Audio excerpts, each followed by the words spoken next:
제가 젊었을 때 이런저런 책을 좀 읽을 때 재밌고도 감동을 많이 받은 책 중에 하나가 유태인들이 많이 읽는 탈무드라는 책입니다. 그래서 시중에 나가서 탈무드라고 이름이 붙여진 책들은 제가 다 사다가 읽어봤습니다. 그 탈무드 지혜서 속에요, 사람을 평가하는 원칙이 3가지가 나와요. 그 첫 번째가 뭐냐면은 코소의 원칙이고요. 2번째가 카소의 원칙입니다. 3번째는 나중에 얘기해 줄게요. 첫째는 뭐라고요? 코소의 원칙이고 2번째는 뭐라고요? 카소의 원칙입니다. 코소라는 말은 무슨 말이냐면은 원래 술잔이라는 데서 나온 말입니다. 그래서 그 뜻은 기쁨을 의미합니다. 코소의 원칙은 뭐냐면 그 사람이 무엇을 기뻐하는가, 그 사람이 무엇을 즐거워하는가를 보면은 그 사람이 어떤 사람인지를 알 수 있다는 원칙입니다. 카소의 원칙은 노여움이라는 뜻을 갖고 있습니다.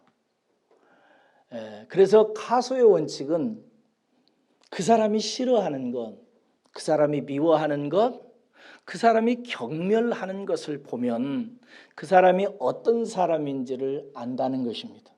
그러니까 코소와 카소의 원칙은 그 사람이 진짜 좋아하는 것, 그 사람이 정말 고개를 젓는 싫어하는 것, 이 2가지 세계를 면밀히 살펴보면 그 사람이 어떤 사람인지를 알 수 있다는 지혜입니다.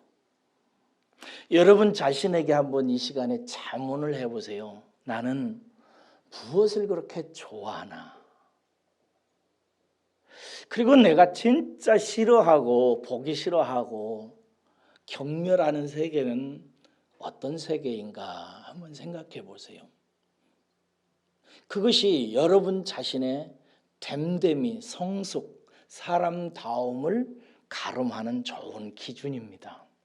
저는요, 이런 코소나 카소 이런 얘기를 들으면서 복음의 능력이 뭔지를 가름해 봅니다. 여러분들은 복음의 능력이 뭐라고 생각하세요?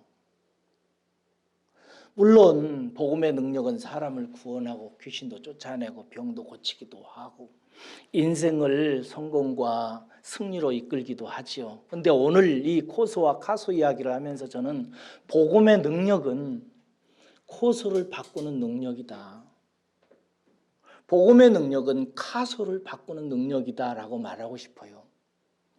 예수를 믿어서 복음을 들으면 옛날에 좋아했던 코소가 바뀝니다.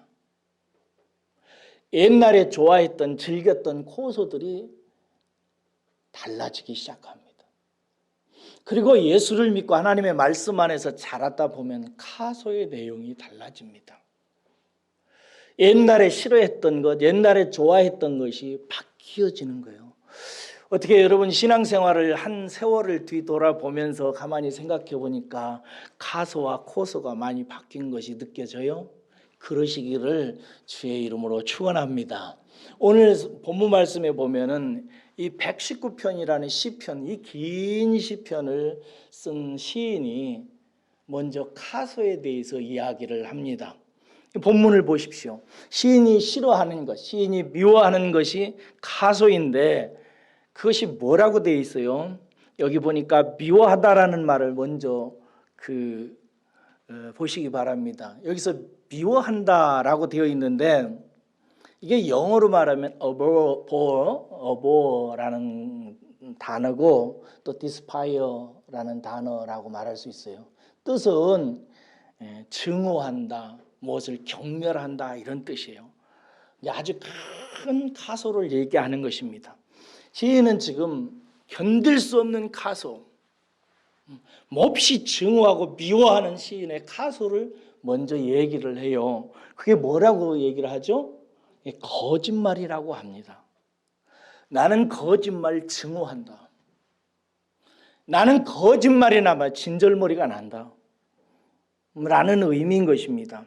그런데 여러분, 거짓말의 뜻이 뭐죠? 거짓말이 뭐예요? 사전에 보면 이렇게 돼 있어요. 사실이 아닌 것을 사실인 것처럼 꾸며서 하는 말, 이렇게 돼 있어요. 뭐라고요? 사실이 아닌 것을 사실인 것처럼 뭐해서 하는 말? 네, 꾸며서 하는 말입니다. 여러분, 매년 설악산 관리소에는 이날만 되면 걸려오는 전화가 있답니다. 아저씨, 그 흔들바위 진짜 추락했어요? 하고 묻는데요. 무슨 날일까요? 만우절 날만 되면은 제일 많이 오는 설악산 관리소 전화가 뭐냐면 그 흔들바위가 왜 떨어졌냐고 물어보는 전화가 온대요. 1957년에 영국 BBC에서는 이런 사진을 하나 방송했습니다. 이상 기온으로 나무에 스파게티가 열렸다고. 그런 사진을 올렸대요, 진짜로. 이런 거짓말들은 여러분 그냥 재밌고 우스꽝스러워서 넘길 수 있죠. 그런데 정말 나쁜 거짓말은 아까 거짓말에 대한 뜻을 얘기했듯이 꾸며서 하는 말입니다. 꾸며대는 거, 이게 정말 나쁜 거짓말이죠. 논리적으로 꾸미는 것입니다. 또 아름답게 꾸미는 거예요. 설득력 있게 꾸며내는 말, 이것이 나쁜 말이고, 이런 말들이 사람을 속이고 세상을 무너뜨립니다. 여러분, 영화 중에 메디슨 카운티의 달이라는 영화를 보신 분 있으세요? 메디슨 카운티의 달이, 배우가 클린트 이스트우드하고 남자 주인공이고 메릴 스트립이라고는 여자 주인공, 둘 다 진짜 연기 잘하는 분들이잖아요. 이 두 분이 이렇게 주인공으로 나온 메디슨 카운티의 달이라고 하는 영화가 있어요. 내용이 뭐냐면 아주 무료하게 결혼하고 나서 무료하게 일상을 살아가는 한 주부 앞에 그 다큐 사진 작가가 나타나서 그와 나누게 되는 불륜 스토리예요.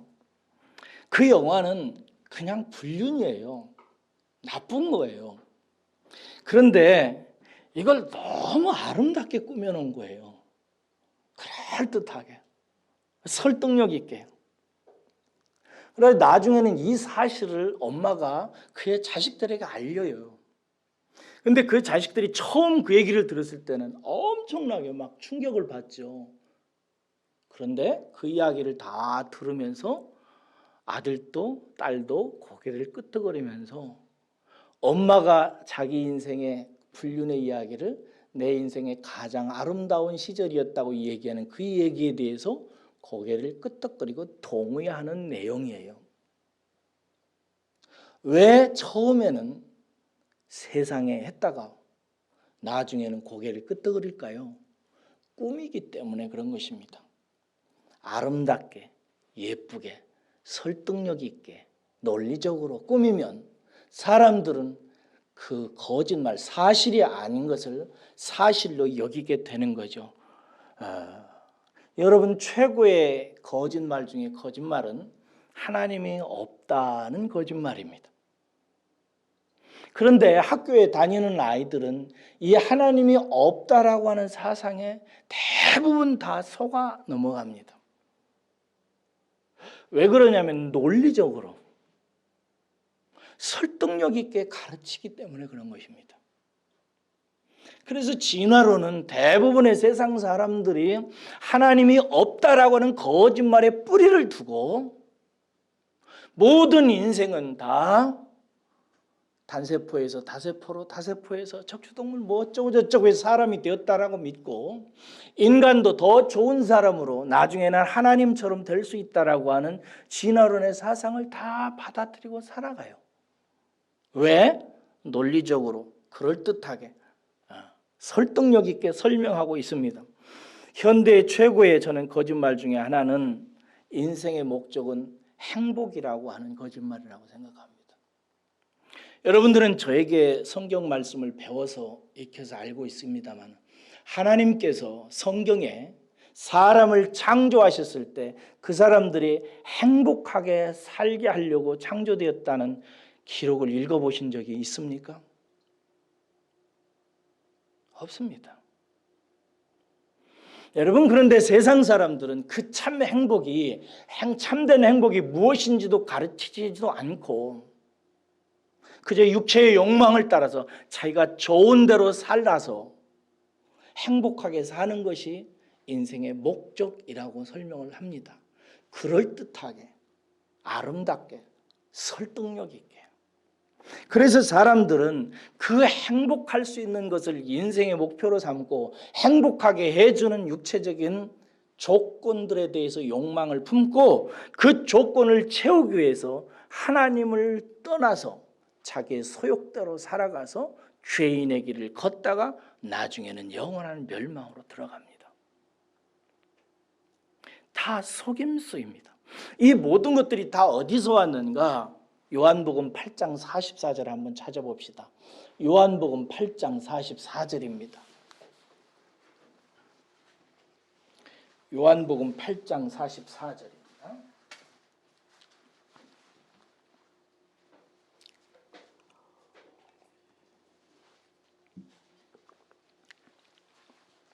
제가 읽어드리겠습니다.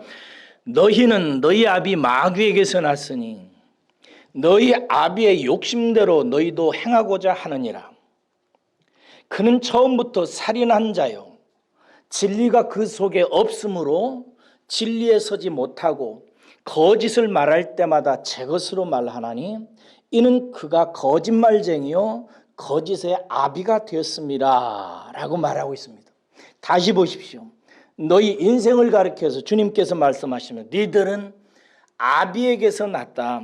그 아비는 마귀다라고 얘기합니다. 마귀는 욕심을 가진 자인데 그 아버지의 욕심대로 너희들도 욕심을 따라 모든 것을 행한다라고 말합니다. 그 아비가 욕심을 따라 행하게 한 이 일이 무슨 의미가 있는가? 그는 처음부터 살인한 자라고 말합니다.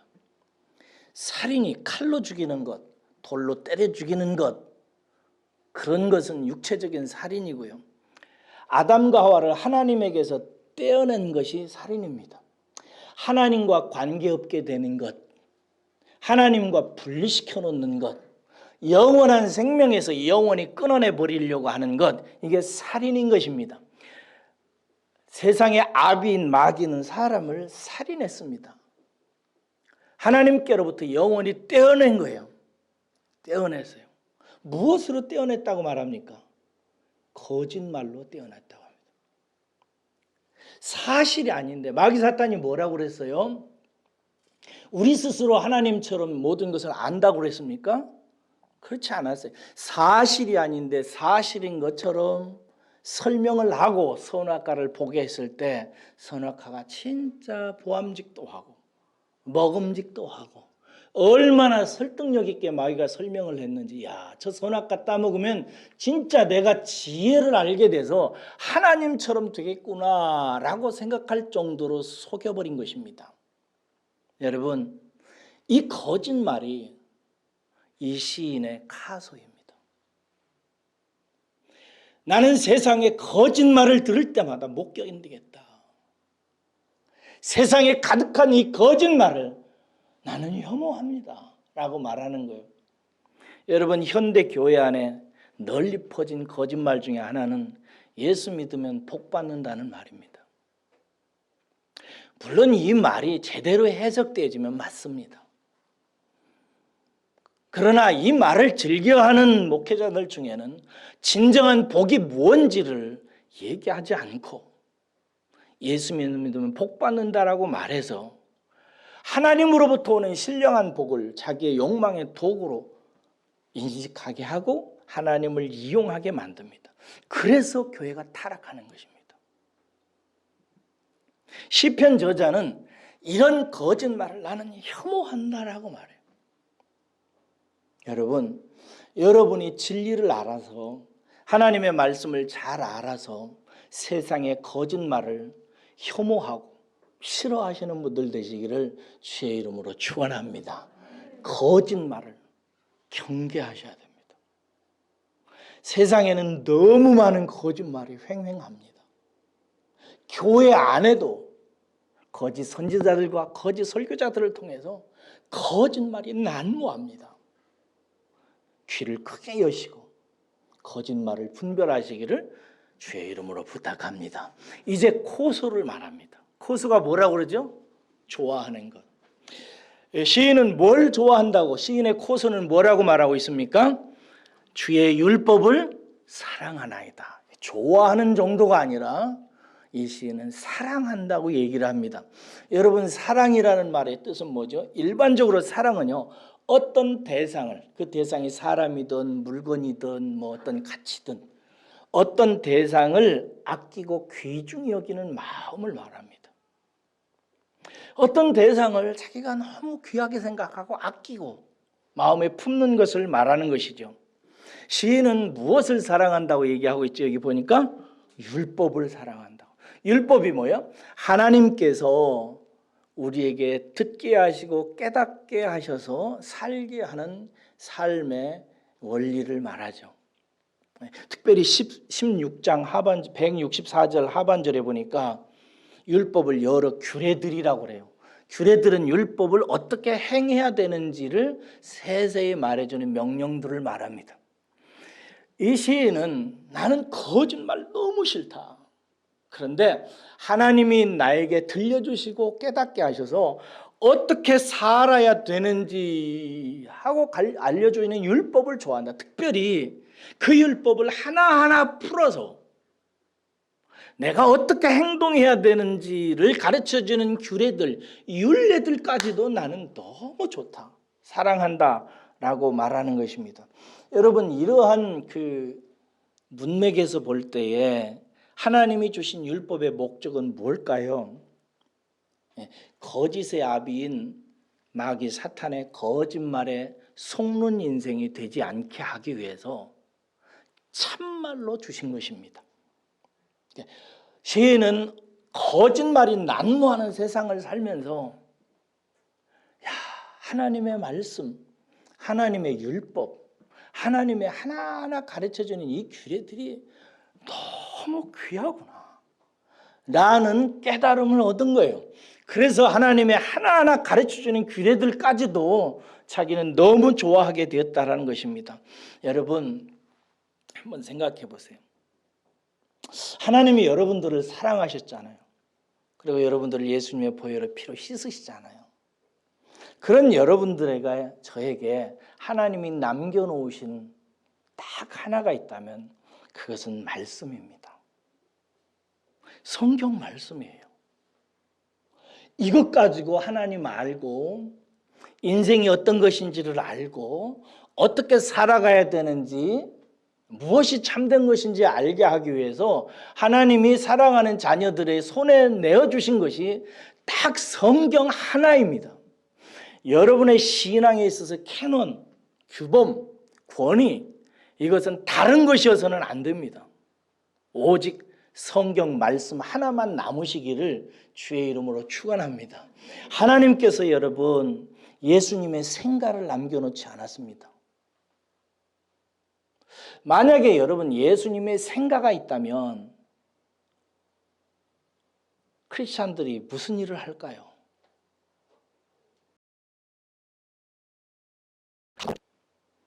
예수님이 만졌던 문지방 한번 만져보고, 대문 만져보고, 예수님이 누웠던 곳 한번 보고, 그래 거기 가서 절하고,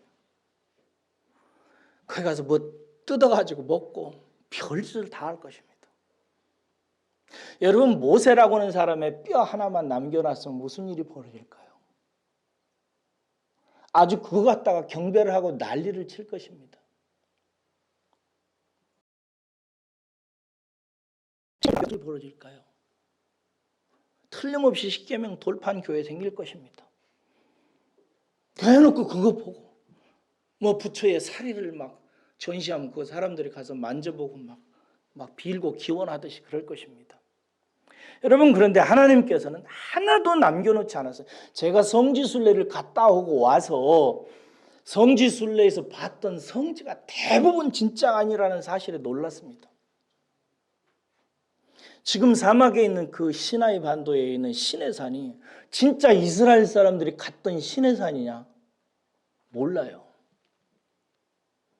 모릅니다. 지금 어떤 사람은 저기 사우디아라비아에 있는 시내산을 발견하고 거기가 막 돌이 깨어진 자리가 있고 그래가지고 거기가 진짜 시내산이 그쪽 있다고 얘기를 하곤 합니다. 저는 그 성지순례 가가지고 시내산 올라가서 거기서 모세가 막 하나님의 음성을 듣고 막 그런 줄 알고 거기 가서 실컷 울고 은혜는 다 받았거든요. 그랬더니 이게 어떻게 된지 모르겠어요. 여러분, 거의 하나도 남겨놓지 않았습니다.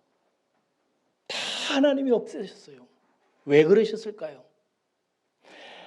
이 세상에 살아가면서 인생이 무엇이고 어떻게 신앙해야 되는 모든 것들의 율법과 규례들을 가르치는 유일한 것은 말씀만 되게 하신 것입니다. 이것 하나 남겨놓은 것입니다. 그러므로 여러분들의 신앙이 말씀의 토대 위에 서야 됩니다. 만약에 여러분 말씀이 없다면 하나님이 계신 것 어떻게 우리가 확신할 수 있을까요? 말씀이 없다면 성부, 성자, 성령 하나님이 계신 것 어떻게 알았을까요? 이거 꿈꾸면 됩니까?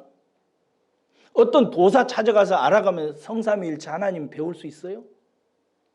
못해요.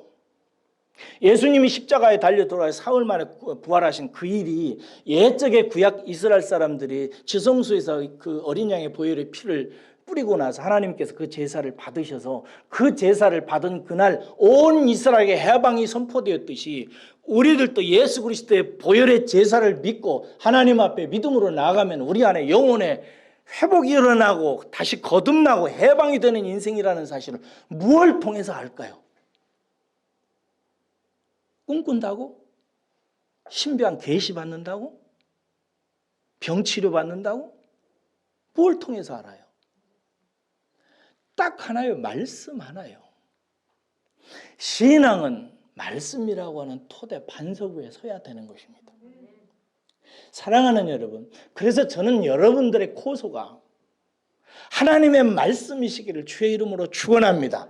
시편 119편의 저자가 이 시편 저자가 그것을 얘기하는 거예요. 나는 세상을 보면서 거짓말투성이라는 것에 대해서 놀랐고 아주 진절머리가 난다. 나 이거 정말 싫다. 증오한다. despise. 증오한다. 그래서 거짓말이 없는 참된 말씀인 하나님의 말씀을 나는 사랑한다. 어떤 사람은 하나님의 율례와 규례를 거추장스러워하고 꼭 이렇게 우리가 어떻게 살아가야 하는지를 낱낱이 얘기해 줘야 되는가라고 불평하고 구속하는 것이라고 나의 자유를 억압하는 것이라고 말하지만 나는 거짓말이 난무하는 세상 속에서 이렇게 자세하게 세세하게 가르쳐주고 일깨워주는 주의 규례들까지 있는 것이 너무나 감사하다 좋다라고 말하는 것입니다. 그래서 여기 보면은 164절 하반절 보세요. 내가 하루 7번씩 주를 찬양하나이다. 이렇게 하루 7번씩. 이게 7이라는 숫자는 뭐 완전 숫자 이러더라고요. 이게 한이 없다는 거예요. 나는 하루에도 수도 없이 내게 내 진정한 고소가 되는 율례와 규례를 주신 하나님을 찬양한다라고 말씀하고 있는 것입니다. 율법을 주신 하나님께 찬송하는 거예요. 사랑하는 여러분, 첫 번째는 그래서 예수 그리스도 안에서 하나님께서 내게 주신 성경이야말로 저와 여러분들이 하나님께 받은 최고의 고소의 선물입니다. 퀴즈. 두 번째 선물은 뭘까요?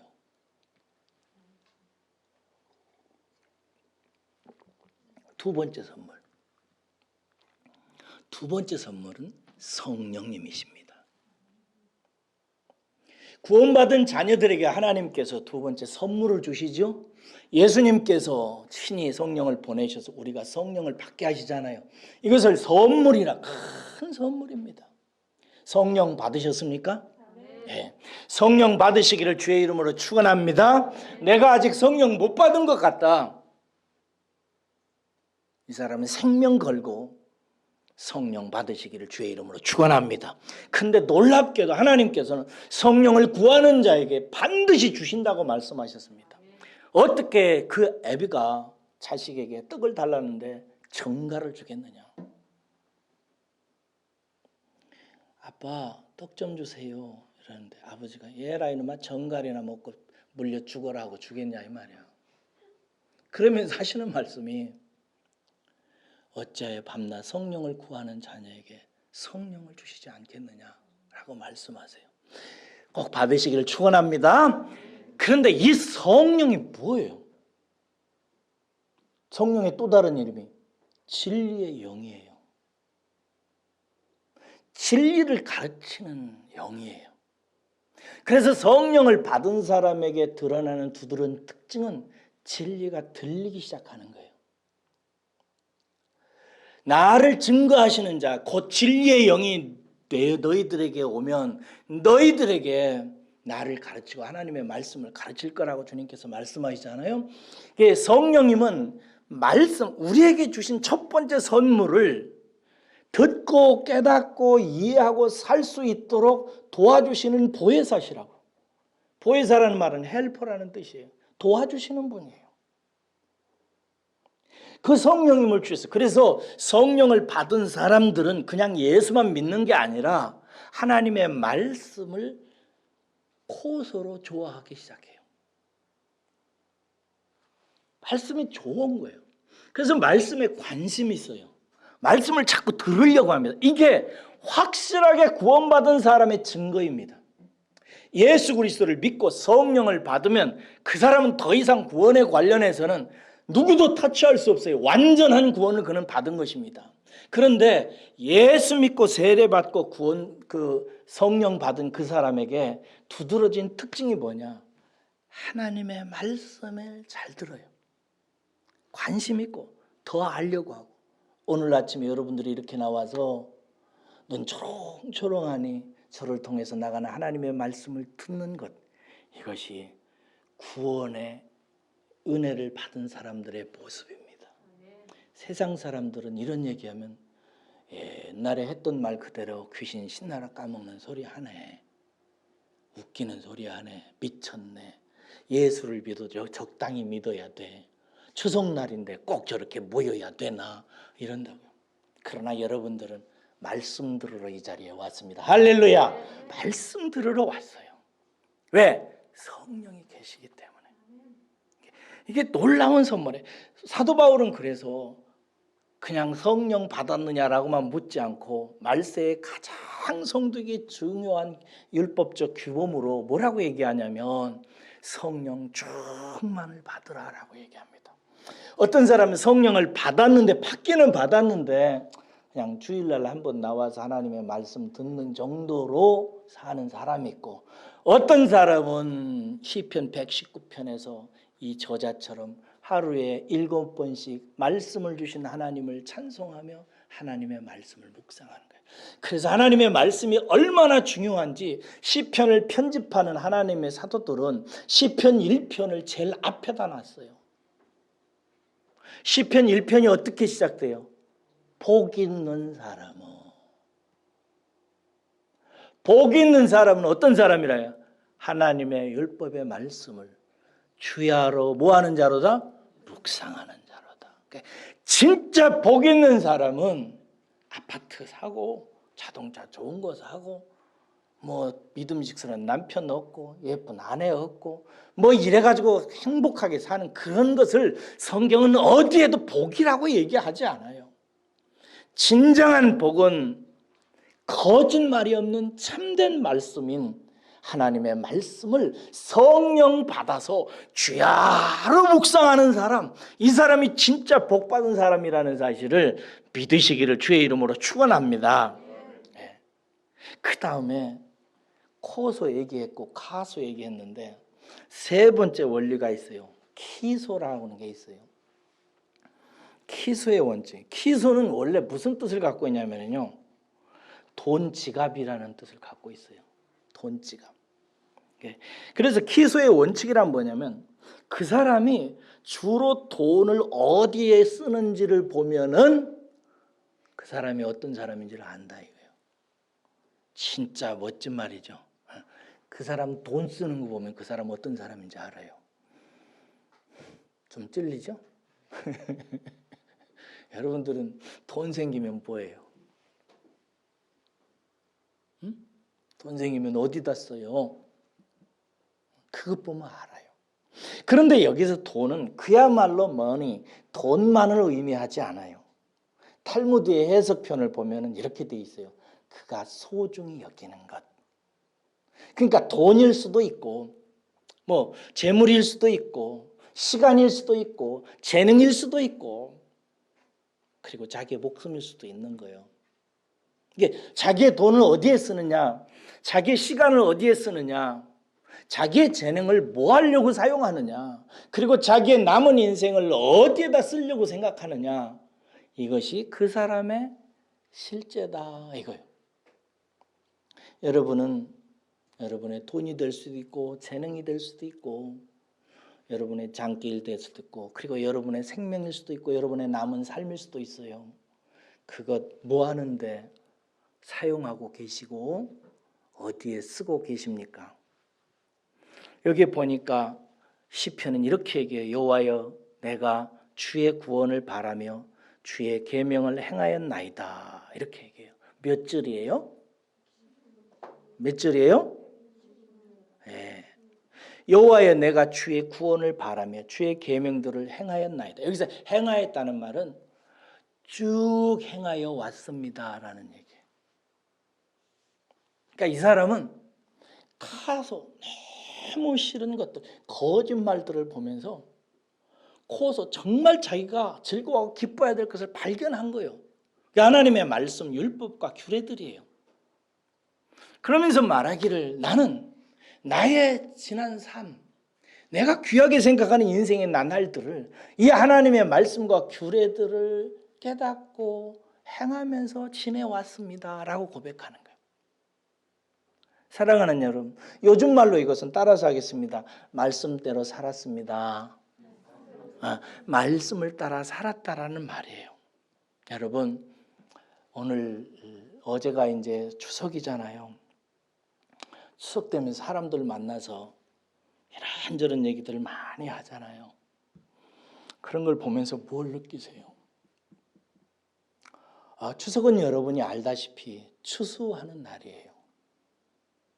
그래서 한가위라고 하는데 주부에도 썼습니다만은 한가위의 뜻은 한은 크다라는 뜻이고 혹은 중요하다는 뜻이고 가위라는 말은 가운데라는 뜻이래요.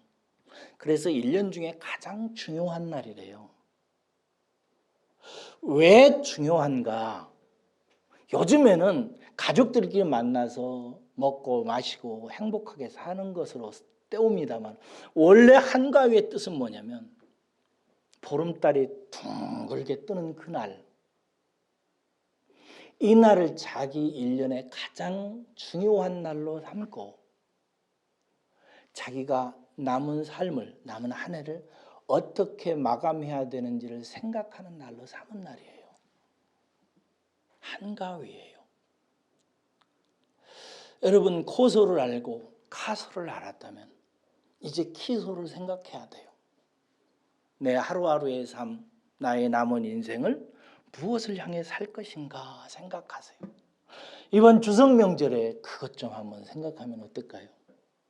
지금까지 살아왔던 삶 한번 쭉 반추해보고 남은 삶을 나는 이제 더 말씀을 많이 봐서 세상의 거짓말에 좀 속지 않는 삶을 살아야 되겠다.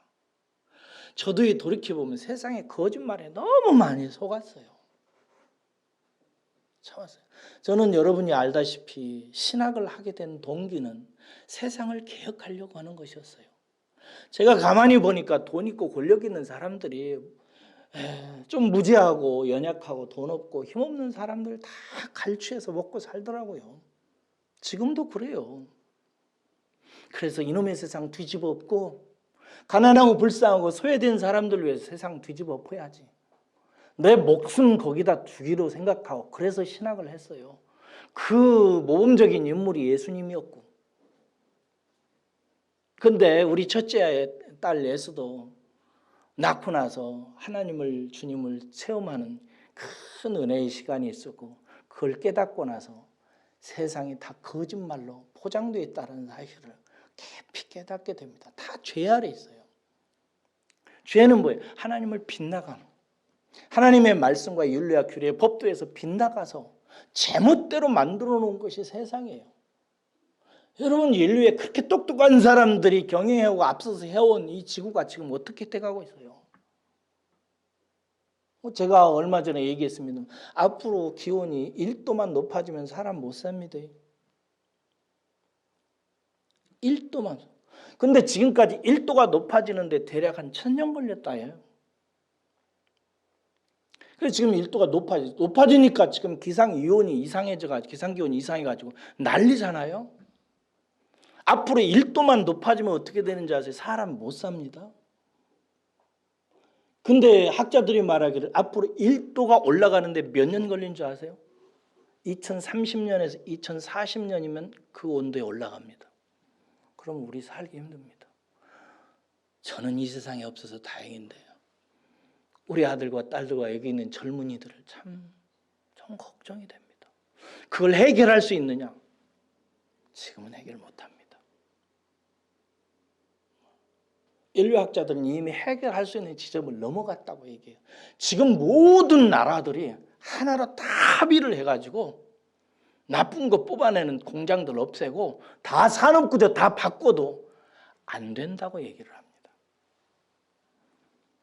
누가 이렇게 만들었어요? 사람이. 그것도 똑똑한 사람들이, 천재들이 개발을 하고 놀라운 문명을 이뤄서 이렇게 만들었어요. 결국 어디로 온 거예요? 20년, 30년 앞으로 가면 우리 살기 힘든 세상 만들어 놓은 거예요. 다 거짓말이에요. 거짓말이 세상을 이렇게 망하게 만들어 놓고 있어요. 그런데 이러한 거짓말 속에서 망해가는 인류 가운데 하나님께서 그리스도 안에서 말씀 하나 주셨다고요. 내 인생을 이 말씀의 토대 위에 세워놓지 않으면 어떻게 되는 거예요?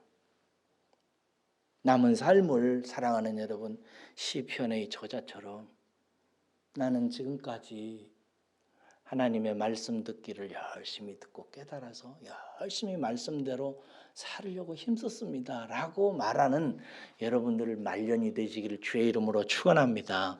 이렇게 말씀하고 나서 165절 보세요. 이렇게 주의 말씀을 사랑하는 삶의 복에 대해서 고백을 합니다. 읽어보겠습니다. 시작. 주의 법을 사랑하는 자에게는 큰 평안이 있으니 그들에게 장애물이 없으리다. 이렇게. 첫째는 뭐가 있다고요? 평안이에요. 큰 평안이라고 얘기합니다. 큰 평안이 있다. 그리고 두 번째는 뭐요? 장애물이 없다. 그러니까 자기가 당하는 것을 진리 안에서 진리를 사랑하고 말씀을 사랑하는 사람은 그것이 장애물이 되는 것이 아니라 뭐가 된다고요? 디딤돌이 된다고. 걸림돌이 아니라 디딤돌이 된다고. 그런데 이게 두 가지 문장이 둘로 따로 나눠지는 거 아니라 제가 원문을 보니까 이렇게 해석이 되어지더라고요. 주의 법을 사랑하는 자들에게는 큰 평안이 자리 잡고 있어서 그를 넘어뜨릴 게 없다. 다른 말로 말해서 그를 쓰러뜨릴 거짓말이 존재하지 않는다 이 말이에요. 그러니까 진리의 말씀에서 깨닫고 살아온 사람은 그 진리의 말씀을 통해서 경험하는 것들이 있어서 그 마음속에 큰 기쁨이 자리 잡기 시작한대요. 샬롬이 자리 잡고 시작했는데 이 샬롬이 딱 자리를 잡으면 그를 쓰러뜨릴 세상에 거짓말이 없다 이거예요. 창조론을 분명하게 배우고 그 안에서 안식을 취하는 사람이 진화론이 들어오겠어요? 하나님이면 만족한다. 예수 그리스도께서 나를 위해서 십자가에 달려 죽으셔서 나를 영원히 하나님 자녀로 삼으시고 천국을 상속받을 수 있는 사람으로 세움받았다는 사람이 세상 세속된 욕망과 욕구의 거짓말들에 속아 넘어가겠어요? 끄떡 안 합니다. 제가요 한 3년 전쯤 됐어요. 제 이메일에 엄청난 메일이 하나 왔어요. 그러니까 메일 보니까 굉장한 복음이에요. 뭐냐면은 영어로 돼 있어서 제가 막 꼼꼼히 읽어봤어요. 그랬더니 당신에게 뭐라고 여기 적어놨는데 뭐라고 여기 있다. 알려드립니다. 당신이 법적 상속자임을 알려드립니다라는 제목이었어요. 그러면서 그 내용을 읽어보니까 한국에 있는 어떤 당신의 친족 중에 한 사람이 한국에 살다가 미국에 가서 사업을 이뤄가지고 큰 부자인데 죽게 됐다는 거예요. 근데 죽으면서 상속자로서 나를 두 번째, 자기의 남은 아내하고 그 다음에 저를 두 번째 상속자로 세워서 법률 대리인을 세워가지고 나한테 상속하도록 했다고 저한테 이메일을 보내왔어요. 대박 났죠? 아니 그 막 동그라미를 세보니까 엄청나더라고요. 100몇 억이에요. 그런데요. 그래서 제가 그 사람에게 연락했을까요? 안 했을까요? 어떻게 아세요? 그 거짓말이에요. 거짓말. 여러분 세상 사람들이 사기 잘 맞잖아요. 사기 맞아보신 분 있으시죠? 여러분 사기를 왜 맞아요? 사기는 사기친 놈이 제일 나쁜 놈이고 두 번째 속은 놈이 두 번째 나쁜 놈이에요. 왜 사기 맞아요? 자기 삶에 만족이 없고 자기를 찾지 못하고 하나님께 주신 것으로 인해서 만족하지 못하기 때문에 늘 대박을 꿈꾸는 인생을 살아가니까 그런 것에 손 내미는 거예요. 마치 미끼를 무는 물고기처럼 덥석덥석 물어. 그래서 사기를 맞는 사람은 그렇게 잘 맞아. 여러분 노인이 되면서 사기 잘 맞습니다. 왜 그러죠? 그 뭐 지하실이나 어디 뭐 그래서 막 할머니 할아버지들 모셔놓고 막 관절에 좋은 거, 허리에 좋은 거 막 이런 거 팔잖아요. 왜요? 젊은 애들은 거기 지나가 들어도 안 들어가요. 한성이 같은 애들은 안 들어가요. 들어갈 필요가 없어요. 왜요? 건강하니까.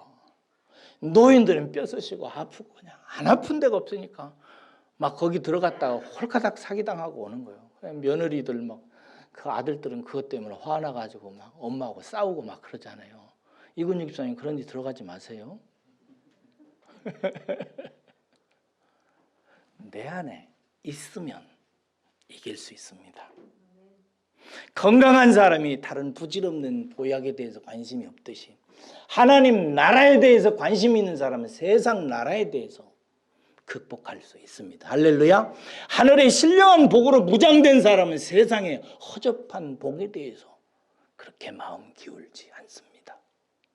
하나님의 사랑을 맛본 사람은 인간에 대한 사랑에 그렇게 목매이지 않습니다. 영원한 것을 찾은 사람은 잠깐 있다가 사라지는 것에 그렇게 인생 걸지 않아요.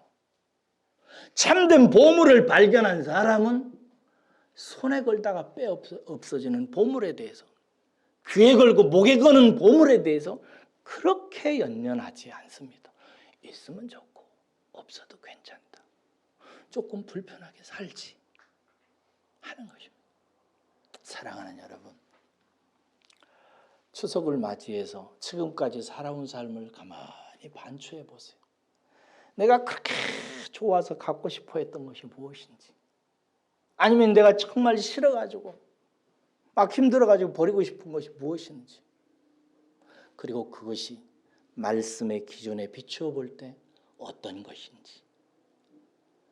남은 삶은 여러분들은 거짓말에 속지 마시고 하나님의 말씀 가장 좋은 보물, 그 말씀 깨닫게 해주시는 성령님 귀중히 여기고 성령 충만해서 앞으로는 인생을 속지 말고 사시기를 주의 이름으로 축복합니다. 기도하겠습니다.